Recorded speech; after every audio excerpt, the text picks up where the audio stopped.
Hey guys, Nick here. So one of the YouTube channels I subscribe to is Wrangler Star, and not too long ago he posted a video. It was the $10 survival kit challenge.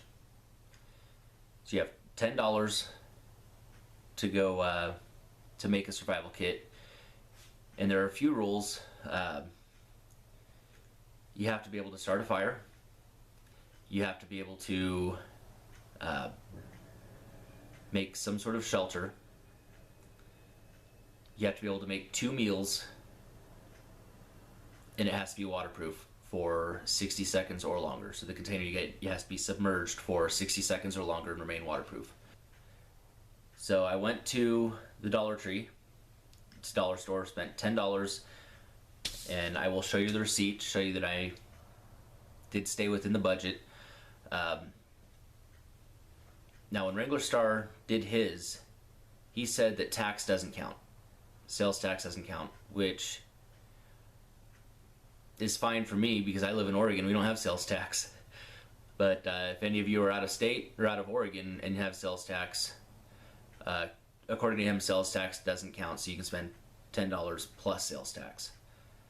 So let me readjust my camera here, and I'll show you what I got. So first thing I got was this Betty Crocker Tupperware container, and this lid is really snug. I don't see this being an issue keeping water out, and I will test it and get that on film.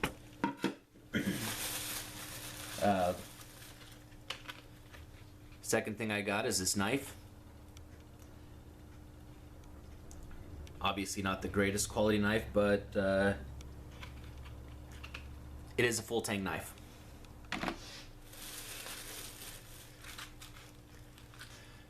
Now, for fire starting, I got a 10-pack of these small 32 count strike-on box matches. They had a larger container of matches.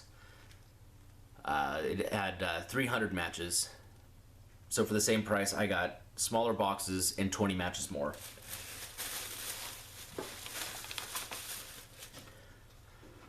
This LED hat clip light, and try to get this on film here. Batteries included.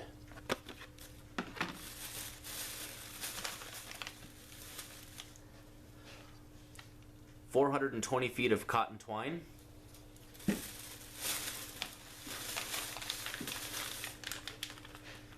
$16 unscented tea light candles.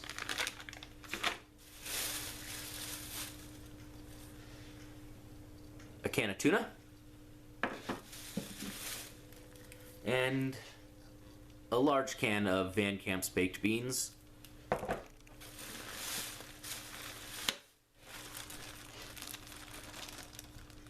Four-foot by 6-foot tarp.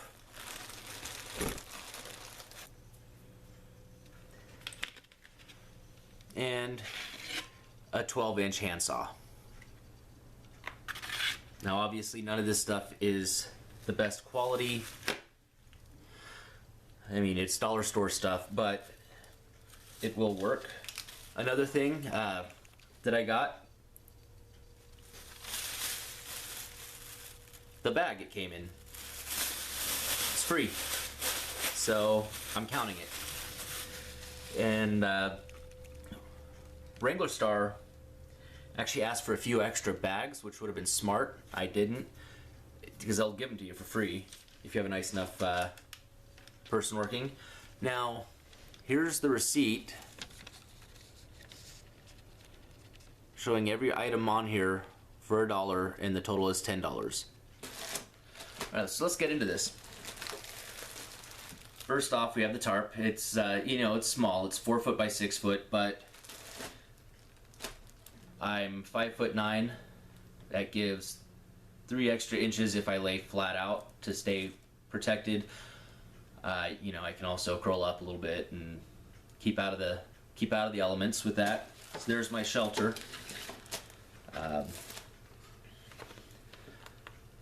The LED hat clip light. That's you gotta have light. I think, anyways. You gotta be able to see what you're doing at night. It's a little bit of a comfort, and the hat clip light is great because it leaves my hands free. Got the matches, obviously for starting fires. The cotton twine. I have 420 feet of this. So what's great about that is, it gives me cordage to tie up my shelter, tie up anything I need to, and because it's cotton, I can also use it to make a char material, char cloth. Shouldn't need to do that, and I'll explain why here when I get to that, or when I get to the next item. But one of the things I'm thinking about with this cotton twine is using it to cover the knife, make a little sheath for the knife, and I should still have plenty left. And then, without having to tear into that, I'll do that in a little bit. So next up, we have these tea lights, 16 of them. So what I'm thinking for the tea lights is, I got a couple of uses for them. First off, use them to start fires. Take my match, start the tea light, and then I use that. That's going to keep going for quite a while. I can use that to get all my tinder going, my fire going. Another thing, I can probably cook directly from the tea lights if I need to. So next, the knife. Gotta have a knife. The way I'm seeing this kit is, you have your clothes, but your pockets are empty. That's the way I'm seeing this challenge kit, or this challenge. So you gotta have a knife, be able to cut your cordage, be able to do a lot of things. And really, I was set there. That was basically everything I need. Well, with my food and my storage container, I was pretty good to go at $9. So I had a whole nother dollar to spend on something. So I searched through the dollar store for a while. I ended up in the tool section. I found the little 12-inch handsaw, and that was it right there. Processing wood for fires, that's just gonna make it so much easier, right? So I'm gonna go ahead and tear everything down, get it in the container, and we'll test the waterproofing. Now, the way I see it, the kit is supposed to be waterproof. The rules that I saw said nothing about everything fitting in the container. So the food cans, they're already waterproof. Knife, saw, nothing's gonna hurt them if they get wet.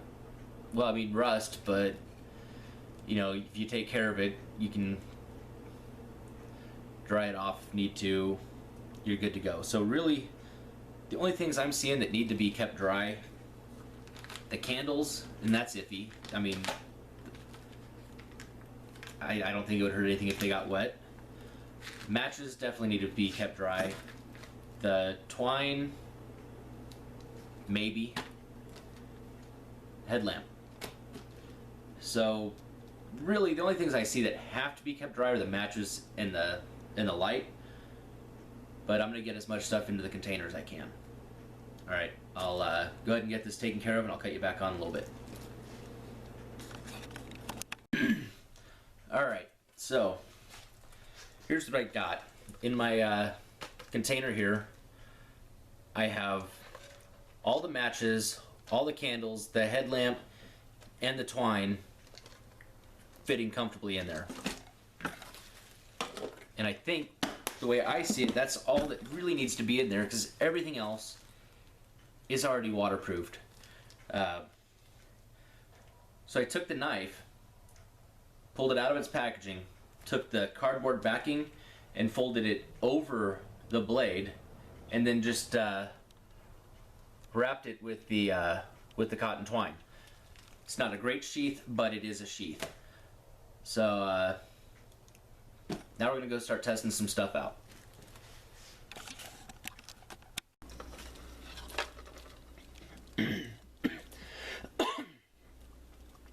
Alright guys, I got the kitchen sink full.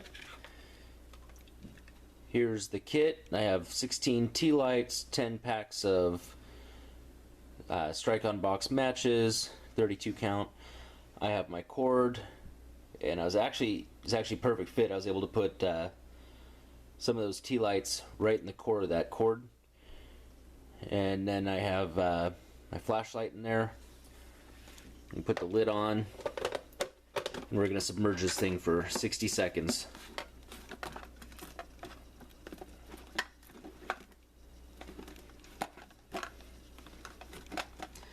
Alright, lid's on nice and tight.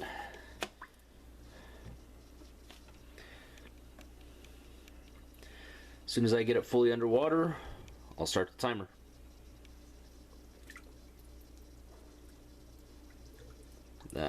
Bubbles aren't a good sign.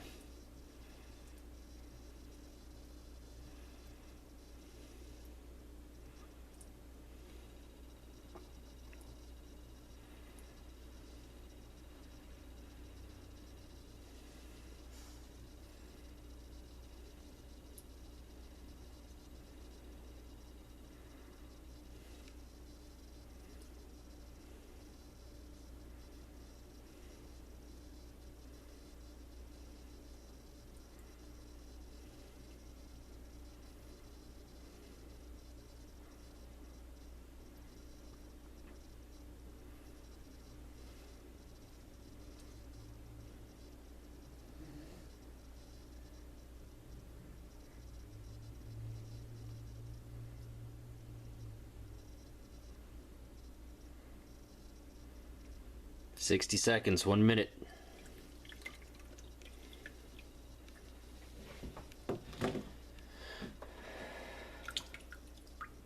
Well, I don't know.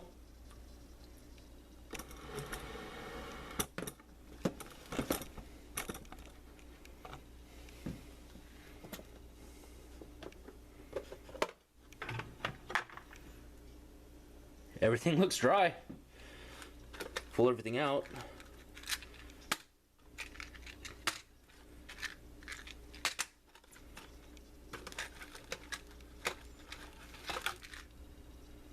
Everything's nice and dry so far.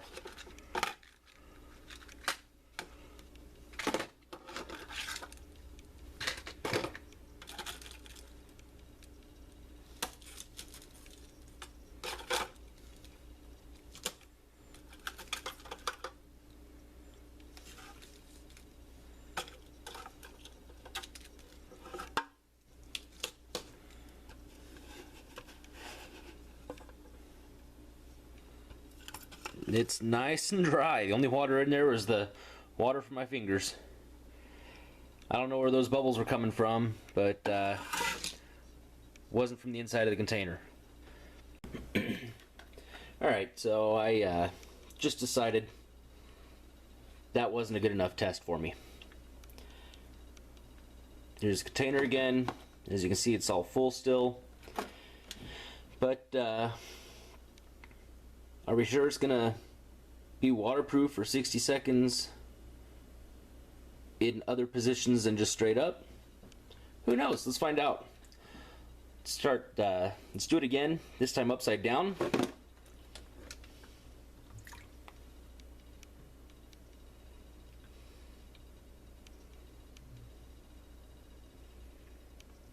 And this time I'm not seeing any bubbles.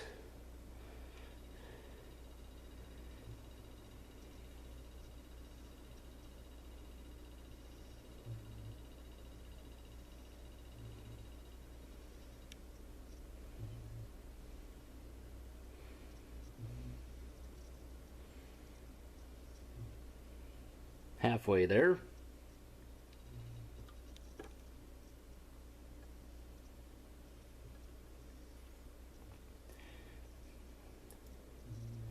Now I'm not holding this all the way to the bottom of the sink where I'm pushing down on the lid. It's about halfway in there.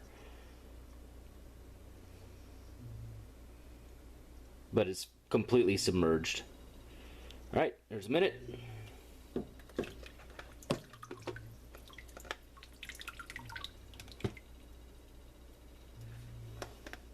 I don't even have to open this thing up. I can see there is not a drop of water in there. All right. One more test, this time on its side.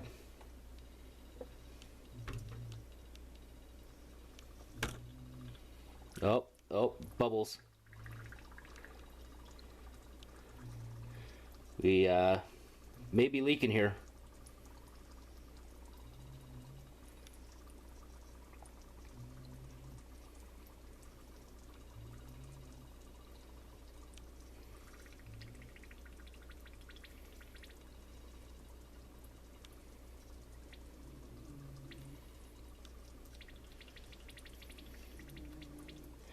But even if it's leaking, we're at over 30 seconds. I don't, from this angle, I'm not seeing any water inside. Not saying that there's not any, but I can see that I have at least some matches and candles that aren't wet.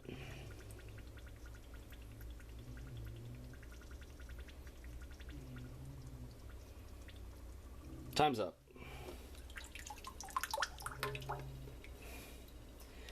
Yeah, we got water.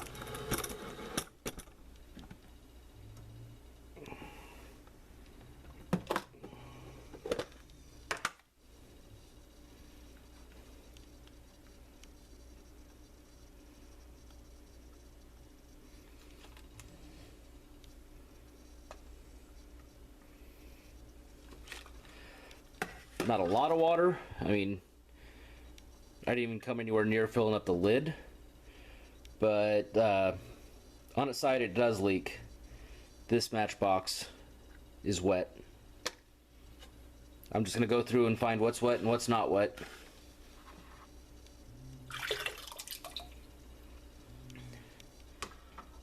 If I had to guess, I'd say probably around a tablespoon of water in there. These matches are dry. So I'm going to make a...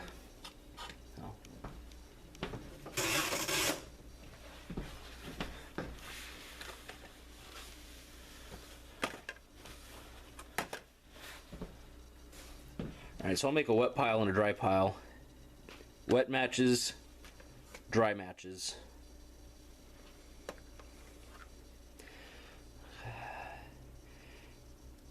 These got wet on the end a little bit. Of course, that's the end with the match heads. I think the cardboard soaked up all the water. So, real quick, just with this one, I'm gonna test them out.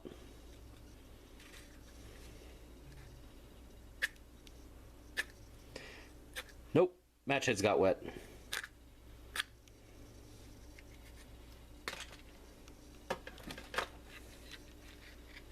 Dry, wet, dry, wet. Ooh, just a little wet right along the edge there.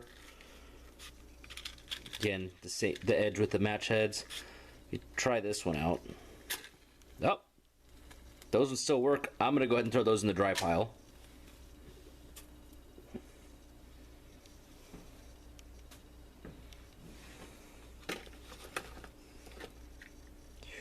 Those ones are really wet. And last pack of matches is dry. So we're sitting on 50-50 right now.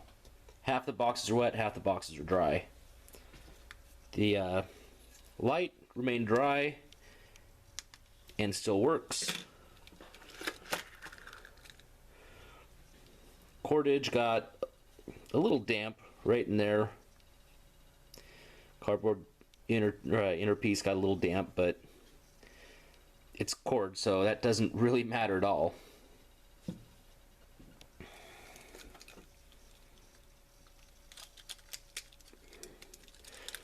Some of the candles are wet, some of them are dry. Again, the candles, it really doesn't matter if they get wet or not.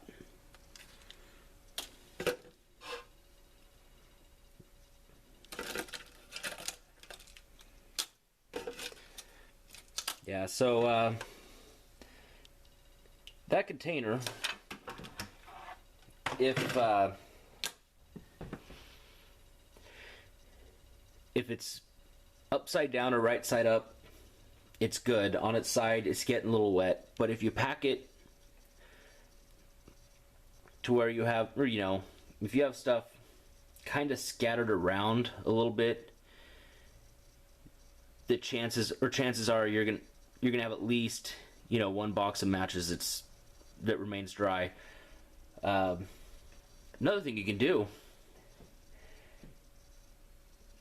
you know, take a plastic bag from the dollar store, tie up some of your matches, put inside the container, and then it even if it leaks, the matches may stay dry.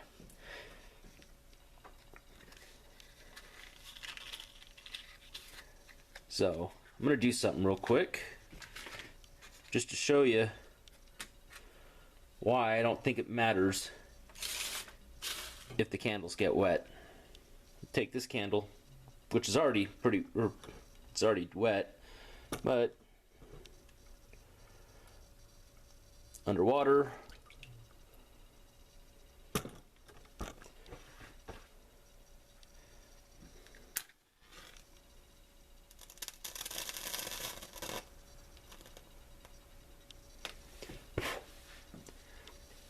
takes a little bit longer to light it, but a wet candle will still light. So really in this kit, the only thing that needs to stay dry are the matches and probably the flashlight, because it's not a good quality flashlight.